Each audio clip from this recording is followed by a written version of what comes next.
Alright, so nandito na yung nire-request nyo kanina. So, using calculator technique, find the 30th term in the sequence 147 term. So, this is only for Canon users. So, this sequence is an example of an arithmetic sequence. So, paano ba yan ginagawa sa Canon?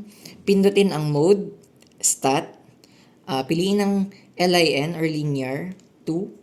And then yung X column natin, nandito yung term placement. So, first term, second term, and third term. So, 1, 2, 3.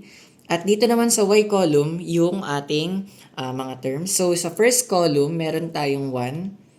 Sa second term, 4. At saka sa third term ay 7. Ngayon, kahit dalawa lang ang i-input natin, okay na yan. Kahit yung first and second term lang. And then, don't forget to clear, all clear. Pindutin ang apps. Pindutin ang reg. Okay, so dahil kinukuha natin yung 30th term, pindutin natin yung 5. And then isingit natin dun sa left part niya yung 30. And then equals. So ang 30th term natin ay 88. Now, letter B. Ngayon naman, baliktarin natin. Paano naman kapag hinahanap natin yung term placement ng isang term? So, for example, kunin natin yung term placement ng 88. So, wag na tayong mag-reset dyan. Pindutin lang natin yung apps, reg, and then yung x hat. And sa left part ng ating x hat, ilagay natin yung 88.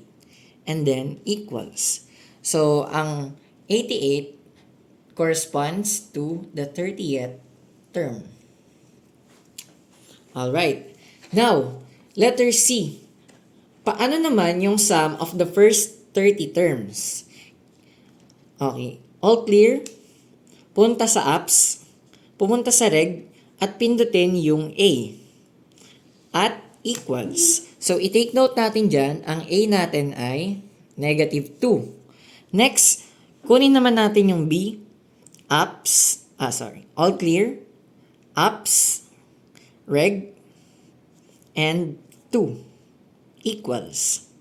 So, ang B natin ay 3. Ngayon, mas mahirap ang calculator technique sa Canon kumpara sa Casio.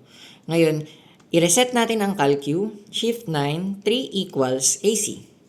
Ito ang formula na gagamitin natin sa pagkuha ng summation.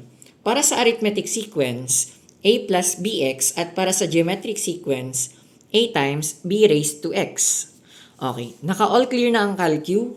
Pumunta sa apps, piliin ang summation, 2. Okay, dito sa andito sa patlang na to, ilagay natin yung equation na a plus bx. So, yung a natin kanina ay negative 2, plus, ang b natin ay 3, so 3, and then, alpha x. Okay. So, ang hinahanap dito ay yung sum ng first 30 terms. So, magsisimula tayo sa x is equal to 1 hanggang 30th. Equals. So, ang sum ng first 30 terms ay 1,335.